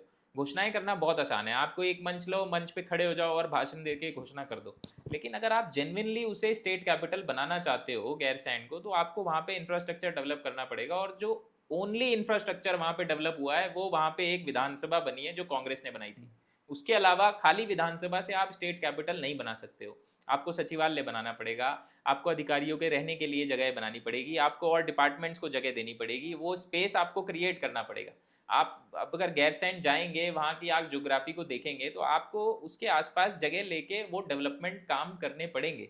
लेकिन अगर आप वो सब नहीं कर रहे हो, तो आप सिर्फ और सिर्फ राजनीति कर रहे हो, इतना हम जानते हैं। कांग्रेस ने अगर कहा था कि हम कोशिश कर रहे हैं, तो उसकी तरफ कदम भी बढ़ाए थे।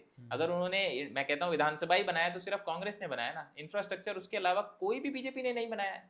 तो आप बनाना ही नहीं चाहते हो, आप सिर्फ और सिर्फ झूठ बोल रहे हो, ये साफ पता चलता है। तो ये, मैं फिर कहता हूँ कि ये, किसी जगह को अगर कैपिटल के तौर पे डेवलप करना है, तो उसमें लॉन्ग टर्म इन्वेस्ट करना पड़ेगा, आपको वहाँ पे फैसिलिटीज़ बनानी पड़ेगी, और उसमें समय लगेगा, एनर्जी लगेगी, पैसा लगेगा राज्य का। वो लगाना आप चाहते हो कि नहीं चाहते हो, that is a political will. वो आपकी एक राजनीतिक विचार है कि आप उस पर करना चाहते हो कि नहीं करना चाहते हो। भाषणबाजी करना चाहते हो, राजनीति करना चाहते हो, तो बीजेपी जो कर रही है वो कर रही है। लेकिन सिर्फ और सिर्फ कांग्रेस है, वो ये विश्वास करती है कि उत्तराखंड के लोगों की जो भावना है, जो जन आंदोलन की भावना थी, वो ये थी कि हमारे प्रदेश की राजधानी गैरसैंण हो। जो आंदोलनकारियों ने घोषणा की थी, वो ये घोषणा की थी कि राजधानी गैरसैंण होगी। तो कांग्रेस जो है, वो अगर सरकार में आती है, तो मुझे लगता है कि इस दृष्टि में, इस रास्ते पे और अधिक काम होगा, और विकास होगा, और ये लोग देखेंगे। तो जब कांग्रेस सत्ता में आती है तो सबसे पहला कदम क्या होगा कांग्रेस का? देखिए, मैं ये मानता हूँ कि ये जितने सारे मुद्दे हम आज बात कर रहे हैं, बेरोजगारों के लिए कैलेंडर बना के अपनी नौकरियों की भर्तियाँ करना, महिलाओं को महंगाई का भत्ता देना, कहीं ना कहीं अंकिता भंडारी के न्याय पे जो है पूरा करना, ये सारी चीज़ें कांग्रेस के लिए प्रायोरिटी में रहेगी। इलेक्शन में अगर हम लोग जीतते हैं, तो इन सारे मुद्दों पे हम सबसे पहले काम करेंगे, ये हमारी प्रायोरिटी रहेगी। अब पूछना चाहूँगा आपसे कि जैसे कि भू कानून को लेकर काफ़ी मांग बढ़ी और काफ़ी आंदोलन हुए, आपने देखे प्रदेश में। देखिए, ये सारी मांगें तब उठती हैं जब आपको ये लगता है कि आपकी जो आइडेंटिटी है वो कॉम्प्रोमाइज़ हो रही है। जब आपको ये लगता है कि बाहर के लोग जो स्टेट से नहीं है, वो आके कहीं ना कहीं आपकी जो स्टेट की संपदा है उस पर कब्जा करने की कोशिश कर रहे हैं। आपको जब ये लगता है कि आपकी जो एक पहचान है वो आपसे छिन सकती है, जब आपको उसका खतरा लगता है, तो ही ये सारी मांगें और ज़्यादा मुखर हो जाती हैं। और मैं ये कहना चाहता हूँ कि पिछले 10 सालों में भारतीय जनता पार्टी ने जिस तरह से उत्तराखंड को एक गुंडा प्रदेश, उत्तराखंड के अंदर गैंग वॉर्स, उत्तराखंड के अंदर दूसरे बाहर से लोग आके जो ज़मीनों पे कब्जा कर रहे हैं और वो ज़मीनों के झगड़ों में जितना क्राइम बढ़ चुका है, ये सारी चीज़ों की वजह से ही फिर दोबारा से ये मांगों को जो है बल मिला है और ये सारी जो है आंदोलन फिर से ज़मीन पे जनता में जो है फिर से ये शुरू हो चुके हैं। और इसके लिए ज़रूरी है कि आपको पॉलिसी बना के थोड़ा रिस्ट्रिक्शन लगाना पड़ेगा। जब तक आप अपनी आइडेंटिटी को नहीं प्रोटेक्ट करोगे तो उत्तराखंड जिंदा नहीं रहेगा। मैं कहता हूँ कि इसके बिना उत्तराखंड कहीं ना कहीं धूमिल सा हो जाएगा। जैसे कि आपने देखा कि सरकार के उसमें भी दो जगह घोटाले हुए, मतलब दो जगह चंदा चोरी हुआ। एक तो अयोध्या में हुआ, अगर सेंट्रल लेवल पे देखा जाए, और स्टेट लेवल पे देखा जाए तो बद्रीनाथ में हुआ। देखिए ये बहुत ही एक गंभीर और मतलब बहुत ही एक घिनौना कृत्य है। फिर से मैं कहूँगा, आप देखिए ना कि कोई आदमी, आस्था एक बहुत बड़ा एक मानव की जिंदगी का हिस्सा है। मतलब मेरे घर में कोई बीमार है, अगर मेरे में कोई समस्या है, मेरी नौकरी नहीं लग रही है, मैं कुछ चाहता हूँ, मेरे पास में कोई, मैं परेशान हूँ, तो मैं भगवान की शरण में जाता हूँ और उस पर जाने के लिए मैं ये सारे धामों में जाता हूँ, मंदिरों में जाता हूँ। राम मंदिर में जो जा रहा है वो एक मतलब बहुत एक अलग भाव से जा रहा है और उस भाव से जाके अपनी हैसियत के अनुसार, अपनी श्रद्धा के अनुसार वो दान पेटिका में कुछ भगवान से प्रार्थना करके कुछ दान डाल रहा है। वो ये सोच रहा है कि यार ये मैंने भगवान के चरणों में अपना दान चढ़ाया है। और वही दान को भी जो भारतीय जनता पार्टी के वहाँ पे लोग बैठे हैं वो भगवान के दिए हुए दान में भी चोरी कर रहे हैं। इससे घटिया हरकत क्या हो सकती है? मतलब मैं कहता हूँ कि ये अपने आप में इतना बड़ा मुद्दा है कि सिर्फ इसी मुद्दे पे कोई भी श्रद्धालु भारतीय जनता पार्टी को दोबारा वोट ना डाले। मैं तो साफ शब्दों में ये मांग करता हूँ कि ये इतना बड़ा कारण है। क्यों ऐसा होता है कि हम देखते हैं राम मंदिर में घोटाला हो गया, केदारनाथ में जो है सोना चोरी हो गया, बद्रीनाथ धाम में जो है घोटाला हो गया। तो ये चीज़ें कहीं ना कहीं मतलब फिर ये साफ जाहिर करती है कि भारतीय जनता पार्टी सिर्फ धर्म के नाम पे राजनीति करती है और सिर्फ पैसे कमाने के अलावा, भ्रष्टाचार के अलावा उनका कोई और काम नहीं है। उन्हें किसी की आस्था से कोई लेना देना नहीं है। और एक और सवाल, बद्रीनाथ में अभी आपने देखा कि भाजपा सरकार ने कांग्रेस पे भी उलटवार किया। जो घोटाला हुआ उसमें देखा देखिए आपने कि गोदियाल जी को कहा गया कि आपके उसमें नौटियाल जी की नियुक्ति हुई थी वहाँ भाई पर। नौकरी तो किसी के कार्यकाल में कोई भी अगर जो है कोई प्रमोट होके आ रहा है कैसे भी, तो किसी के कार्यकाल में अगर वो प्रमोट हो गया तो वो उसका एक मतलब आदमी एक लिमिट के बाद में अपना एक प्रक्रिया है, एक पॉलिसी के तहत में लोग अपना अपना ग्रो करते हैं नौकरी में। अगर वो किसी के कार्यकाल में ग्रो हो गया तो वो ऐसा तो नहीं है ना कि उन्होंने आउट ऑफ टर्न उसको प्रमोट कर दिया था या उसको ढूंढ के कहीं और से बाहर से ला के उन्होंने वहां पे लगा दिया था। तो ये बेकार की बात है। सीधे सीधे मतलब उल्टा चोर कोतवाल को डांटे वाली बात है। और जो चोरी इन्होंने करी है, साफ शब्दों में इनके लोग शामिल हैं।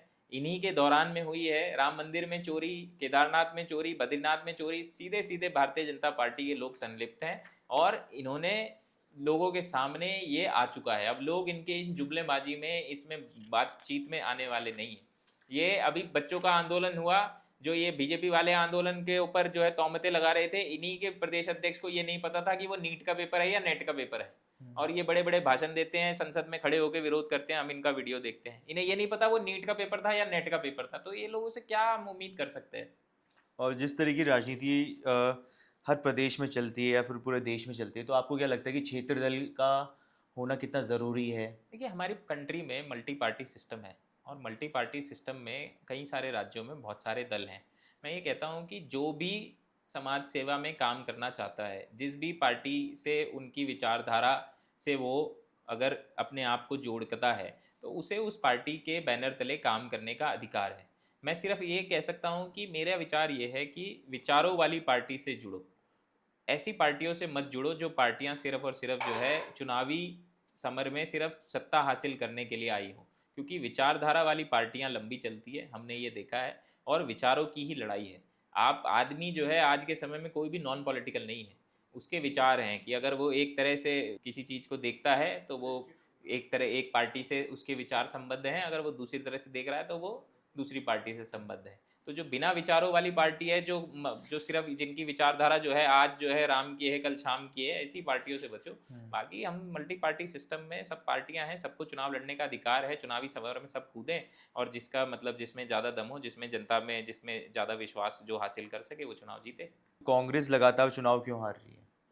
देखिए बहुत सारे कारण हैं। कहीं ना कहीं भारतीय जनता पार्टी अपने झूठ को कन्विंस कर पाने में लोगों को सफल हुई है। अपनी विचारधारा से कहीं ना कहीं उन्होंने जो है लोगों को ये भटका दिया कि भाई कि आपका जो जीवन की जो पीड़ा है, अगर आप बेरोजगार हो, अगर आप अपना घर में आपके फाइनेंशियल स्थिति ठीक नहीं है, अगर आपके जीवन में समस्याएं हैं, तो उसका दोषी सरकार नहीं है, उसके दोषी एक कम्युनिटी है।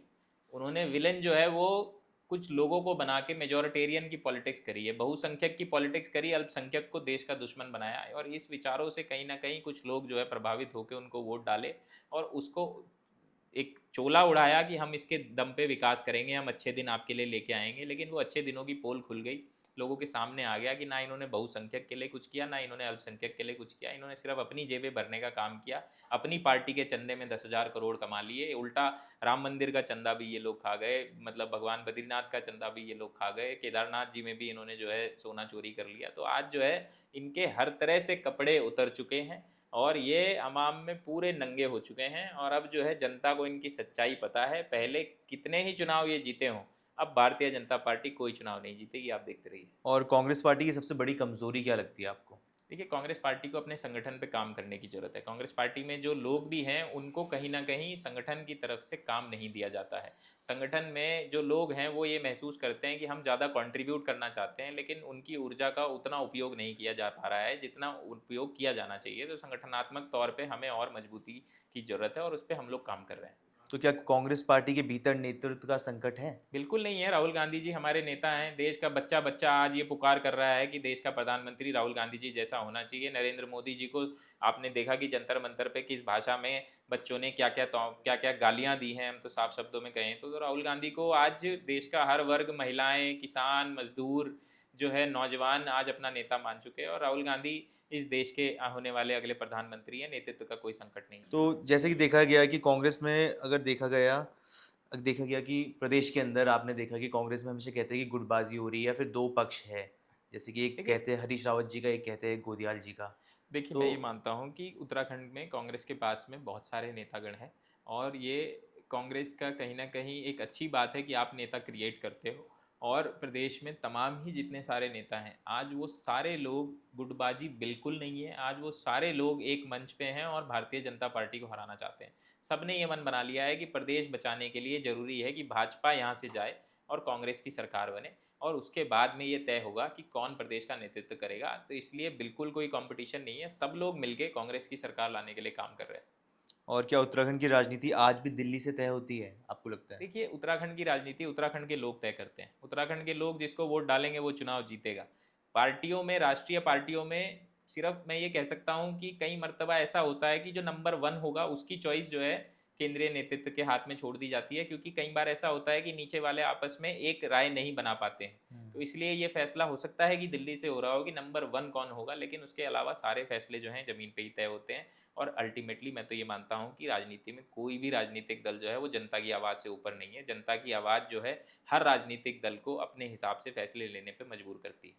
और जैसे कि प्रदेश में देखा जाए तो अभी एक तरीके से युवा नेतृत्व की एक लहर जैसी आई है। जैसे आप क्षेत्रीय पार्टी में देखें या फिर आप में कांग्रेस पार्टी में देखें, बीजेपी पार्टी में देखें, तो जो युवा नेतृत्व कर रहे हैं उसमें मैं सारे नौजवान जितने भी उत्तराखंड में आज राजनीतिक बदलाव के लिए काम कर रहे हैं, मैं उन सबको शुभकामनाएं देता हूं। और मैं ज़्यादा से ज़्यादा युवाओं से प्रार्थना करता हूं कि ज़्यादा से ज़्यादा यंगस्टर उत्तराखंड की पॉलिटिक्स में आएँ। ऐसा मेरी दिली इच्छा है।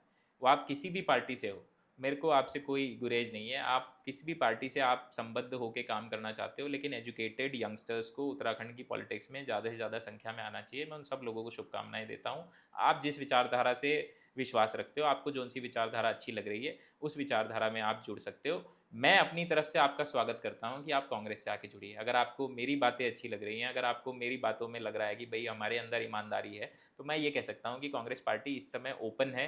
कांग्रेस पार्टी में प्लेटफॉर्म है। हम जैसे लोग भी यंगस्टर्स की बहुत मदद करते हैं। मैं अपनी तरफ से कोशिश करता हूं कि कोई भी नौजवान अगर कांग्रेस में आना चाहता है तो मैं उसका क्या मदद कर सकता हूं, मेरा ये हमेशा प्रयास रहता है। तो मैं सबसे ये अपील करना चाहता हूं कि आप कांग्रेस में आइए। ये भाई, ये आपका साथी आपकी मदद करेगा। धर्मपुर विधानसभा सीट जो कि एक हॉट सीट मानी जाती है, तो उसमें आप नेतृत्व करने जा रहे हैं एक तरीके से विधानसभा चुनाव में। धर्मपुर सीट को लेकर आपका क्या कहना है? देखिए, उत्तराखंड की सबसे बड़ी सीट धर्मपुर विधानसभा है। पूरे उत्तराखंड में सबसे ज़्यादा वोटर धर्मपुर विधानसभा के अंदर है, 70 से 70 विधानसभाओं में। आपकी राजधानी की सबसे मेन सीट है। लेकिन दुर्भाग्यपूर्ण बात यह है कि भारतीय जनता पार्टी के डबल इंजन, ट्रिपल इंजन और सारे विकास के दावों की पोल खोलनी हो तो आप धर्मपुर विधानसभा में एक दिन थोड़ा सा घूम लीजिए। ज़मीन पे आपको इतने बुरे हाल दिखाई देंगे कि आपको लगेगा यार मैं उत्तराखंड में देहरादून में घूम रहा हूँ या मैं कहाँ पे घूम रहा हूँ। कहीं कोई सड़क नहीं है, गड्ढों में सड़क है या सड़क में गड्ढे हैं, इसका आकलन लगाना मुश्किल है। गंदगी इतनी है कि बुरा हाल है। हर बस्ती में नशा बेचा जाता है, कोई बच्चों के खेलने का ग्राउंड नहीं है। कहीं पे भी आप देखेंगे हर जगह चक्का जाम लगा जा रहा है। महंगाई बेरोजगारी की तो आप बात ही मत करिए, उससे तो सारे ही लोग परेशान हैं।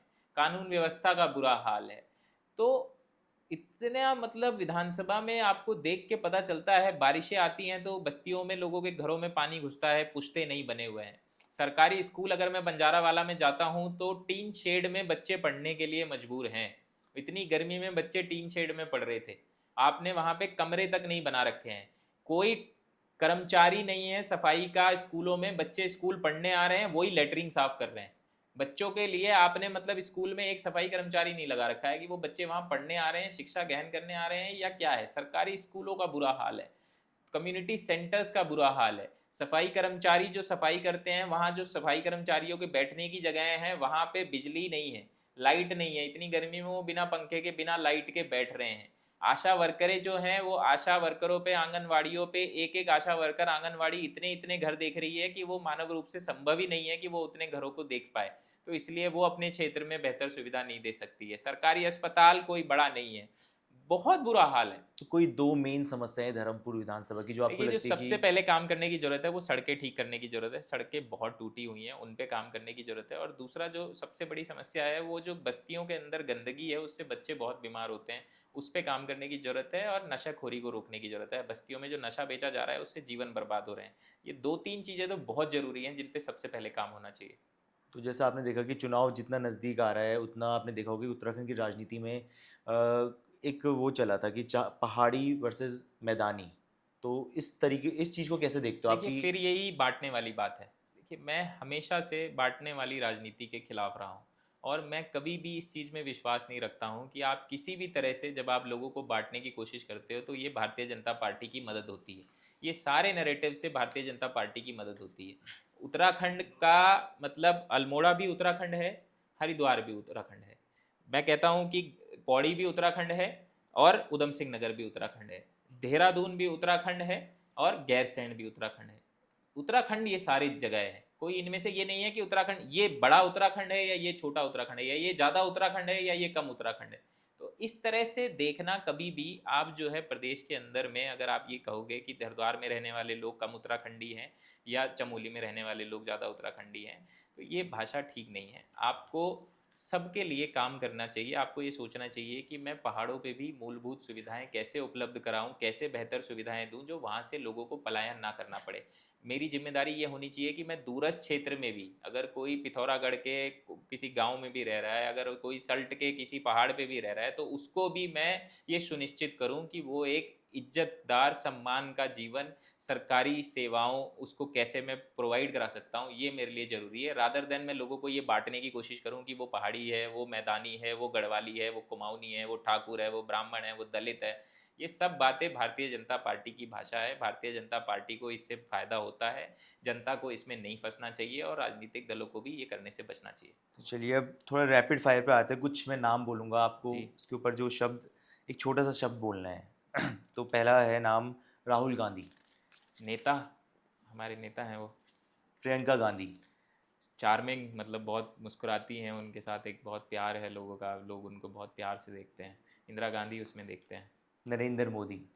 बहुत बुरे, हम तो मतलब गलत लगेगा कि देश के प्रधानमंत्री हैं लेकिन हम ऐसे कहते हैं, हमें वो, हम मतलब उनके खिलाफ हैं, उनकी राजनीति के बहुत खिलाफ हैं। पुष्कर सिंह धामी। भ्रष्टाचारी। उत्तराखंड। उत्तराखंड के अंदर इतनी भ्रष्ट सरकार कभी नहीं रही। अभी हमने देखा 16 करोड़ से बना हुआ पुल 16 दिन भी नहीं चला। और ये तो सिर्फ एक एग्जाम्पल है। मतलब मैं बोलना चाहता हूँ आपके पॉडकास्ट के माध्यम से कि पूछना चाहिए कि कौन है विक्रम अहलूवालिया, कौन है राजीव अग्रवाल। लोग नारा देते हैं दिल्ली में कि उत्तराखंड के दो दलाल विक्रम अहलूवालिया और राजीव अग्रवाल। तो ये दोनों लोग जो है सरकारी ठेकों में, जब तक इनको कमीशन ना, तो कोई सरकारी ठेका नहीं मिलता है किसी को। उत्तराखंड के अंदर सब कुछ मुख्यमंत्री ने अपने हाथ में ले लिया है। हर चीज़ में भ्रष्टाचार पहले मुख्यमंत्री के यहाँ से शुरू होता है। उत्तराखंड। हमारी देवभूमि, देहरादून। हमारा मतलब दिल, मोहब्बत, प्यार, हमारा शहर। इसी गैरसैंण। हमारी राजधानी। पलायन, समस्या उत्तराखंड की सबसे बड़ी। बेरोजगारी, बीमारी उत्तराखंड की सबसे बड़ी। सोशल मीडिया, एसेट, एक बहुत बड़ा एसेट है लोगों के लिए, लोगों को बहुत रोज़गार भी मिला है अब तो सोशल मीडिया के माध्यम से। कांग्रेस, विचारधारा, हमारी विचारधारा कांग्रेस की है, इस देश की विचारधारा कांग्रेस की है। भाजपा, बंटवारे की पार्टी, भेदभाव की पार्टी, नफरत की पार्टी। सत्ता, सत्ता काम करने का एक जरिया है। विपक्ष, विपक्ष आवाज़ है एक अपने आप में जो लोकतंत्र को बचाती है। 2027। Turning point. अब थोड़ा पर्सनल साइड पे आते हैं, आपके कुछ क्वेश्चंस हैं। तो पसंदीदा पहाड़ी खाना कौन सा है आपका? पसंदीदा पहाड़ी खाना तोर की दाल। अच्छा, और उत्तराखंड की सबसे पसंदीदा जगह? उत्तराखंड की सबसे पसंदीदा जगह जिम कॉर्बेट कह सकते हो, मतलब आप ऋषिकेश कह सकते हो। बहुत सुंदर जगह हैं हमारे पास तो, पहाड़ों में बहुत सुंदर सुंदर जगह हैं। मतलब लैंसडाउन अच्छा है, बहुत सारी जगह हैं। और कोई ऐसी किताब जो आपने पढ़ी हो जिसने आपकी सोच बदली हो?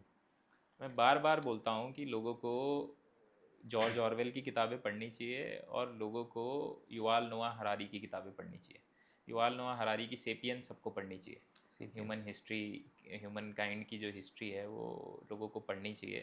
और युवाल नोआ हरारी के साथ साथ लोगों को जॉर्ज ऑरवेल पढ़ना चाहिए, एनिमल फार्म लोगों को पढ़ना चाहिए, 1984 लोगों को पढ़ना चाहिए। और आखिरी फिल्म कौन सी देखी थी आपने? मैंने आखिरी फिल्म देखी थी, मैंने तो अभी मेरे को याद नहीं आ रहा है क्योंकि अभी इलेक्शंस में हम बिजी हैं, तो मैंने कई दिनों से कोई पिक्चर नहीं देखी है। लेकिन मैंने ओपनहाइमर देखी थी। जाओ भाई। और राजनीति से एक दिन की छुट्टी मिले तो आप क्या करना पसंद करेंगे? पूरे दिन, मतलब आप फ्री हो मतलब। फिल्म ही देखने जाएंगे। अच्छा, ठीक है। आज आपको एक दिन के लिए उत्तराखंड का मुख्यमंत्री बना दिया जाए तो सबसे पहला आदेश क्या होगा आपका? सबसे पहला आदेश हमारा होगा कि हम जो इनके फैसले हैं उनको रिवर्स कर देंगे जो इन्होंने पिछले 10 सालों में लिए हैं। ज़्यादातर सारे फैसले ख़राब हैं। अच्छा, मुझे लगा आप सबसे पहले शिक्षा मंत्री को इस्तीफा मांगोगे। शिक्षा मंत्री का इस्तीफा तो केंद्र का तो हो ही गया, जब स्टेट मुख्यमंत्री का बदल भी। जाएगा तो स्टेट के सारे ही बदल देंगे हम तो। स्टेट। अगर राहुल गांधी आपको उत्तराखंड की पूरी जिम्मेदारी दे तो पहले 100 दिनों में आप क्या काम करेंगे? कि मुझे ये लगता है कि उत्तराखंड में पलायन पे, बेरोज़गारी पे, महंगाई पे काम करने की ज़रूरत है। लोगों को महंगाई में मदद की ज़रूरत है, उनकी हेल्प करनी चाहिए। उत्तराखंड में जो टूरिज़्म है उस पे और सोचने की ज़रूरत है और काम करने की ज़रूरत है। एक्सपर्ट कमिटीज़ बनानी चाहिए कि उत्तराखंड को और कैसे आप टूरिज़्म में डेवलप कर सकते हो, उस पे काम करने की ज़रूरत है। बहुत सारे आप इंटरनेशनल एक्सपर्ट्स की राय ले सकते हो। ऐसा एक व्यक्ति कोई नहीं होता है जिसे हर चीज़ में हर चीज़ का ज्ञान होता है, लेकिन लोगों की मदद ले सकते हो अगर आप काम करना चाहते हो तो मुझे लगता है कि बहुत सारे फ्रंट हैं। यात्रा का मैनेजमेंट बेटर होना चाहिए, अंकिता भंडारी के मामले में न्याय होना चाहिए, जो पेपर लीक में, जो भर्तियों में जो पेपर लीक हुए हैं, जो सीबीआई जांच चल रही है उस पर काम करके पेपर जितनी भर्तियां हैं उन सबको भर के बच्चों को नौकरी देनी चाहिए। जो हमारे यहाँ बेरोजगार घूम रहे हैं उनको मौके मिलने चाहिए। उत्तराखंड की पिछले 25 वर्षों की सबसे बड़ी राजनीतिक गलती क्या रही है? भारतीय जनता पार्टी के पिछले 10 साल, उत्तराखंड बहुत पीछे चला गया। ये भारतीय जनता पार्टी ने उत्तराखंड को विकास के पथ से अलग करके भ्रष्टाचार का प्रदेश बना दिया, नफरत का प्रदेश बना दिया, गुंडे का प्रदेश बना दिया, गैंग वॉर का प्रदेश बना दिया। आप सोचिए ना, अंकिता भंडारी जैसा मामला कोई सोच सकता था कि प्रदेश के अंदर ऐसी बातें आएंगी? कभी नहीं, कभी। उत्तराखंड के लोग ऐसे हैं ही नहीं। उत्तराखंड के लोगों के बारे में देश भर में जो है एग्जाम्पल देते थे लोग कि सबसे अच्छे लोग अगर कहीं के हैं तो वो उत्तराखंड के हैं। और लेकिन ऐसे ऐसे मामलों में कहीं ना कहीं प्रदेश के लोगों का सर शर्म से झुकता है। देवभूमि हमारे प्रदेश को कहा जाता है। अपने देश में मतलब सारे लोग जो हैं एक बहुत आस्था से हमारे प्रदेश को देखते हैं, हरिद्वार को देखते हैं, ऋषिकेश को देखते हैं, बाबा केदारनाथ को देखते हैं, बद्रीनाथ को देखते हैं। हमारे यहाँ न्याय के देवता गोलजू देवता हैं। मतलब हमारा प्रदेश तो एक अलग किस्म का प्रदेश है। लेकिन इस प्रदेश की अब जो है एक रिप्रेजेंटेशन बहुत अलग भारतीय जनता पार्टी ने कर दी है और उससे हमें तकलीफ है। तो क्या उत्तराखंड की राजनीति मुद्दों पर हो रही है या भावनाओं पर? अभी तो भारतीय जनता पार्टी भावनाओं से खेलने का काम कर रही है। हम इसको कोशिश कर रहे हैं कि मुद्दों पे आए। भावनाएं भी ज़रूरी हैं, जनता की भावनाओं की भी कदर करने की ज़रूरत है। हम ये नहीं कह रहे हैं कि, क्योंकि मनुष्य भावनाओं का ही एक मूर्ति है, तो आपको भावनाओं का ध्यान रखते हुए, उसका सम्मान करते हुए लोगों के जीवन को कैसे बेहतर कर सकते हो उसकी राजनीति करनी चाहिए। और उसकी तरफ अब जो है उत्तराखंड बढ़ रहा है। मुझे लगता है कि भारतीय जनता पार्टी की सिर्फ भावनाओं से खेलने की राजनीति और झूठ की राजनीति को लोग पहचान चुके हैं। तो क्या आज भी आंदोलन सरकारों को झुका सकती है? 100% झुका सकती है। हमने देखा अभी छोटे छोटे बच्चों ने सरकार को झुका दिया। इतनी बड़ी सरकार जो कहते थे इनके रक्षा मंत्री कि हमारी सरकार में इस्तीफे नहीं होते, तो फिर इस्तीफा कैसे हो गया? और मोदी जी रात को मतलब आके ऐसे हेलो फ्रेंड्स कर रहे हैं, तो ये सरकार झुकी है ना। तो बिल्कुल जन आंदोलन सरकार को झुका सकते हैं। लोकतंत्र की से बड़ी ताकत आज भी कोई नहीं। तो वह भाई बहुत बहुत धन्यवाद आपका, जो जी आपने इतने खुल के बात रखी और इतना जी समय आपका ले लिया हमने। जी जी जी, बहुत और अच्छा बहुत लगा मज़ा आ मुझे रहा भी। था कि वैसे लग मुझे रहा भी था अच्छा बात लगा। चलते रहे आगे, हाँ, मुझे भी क्योंकि बहुत एक अच्छा लगा। बहुत बहुत धन्यवाद, और आपके चैनल को, आपके पॉडकास्ट को मेरी तरफ से बहुत सारी शुभकामनाएं।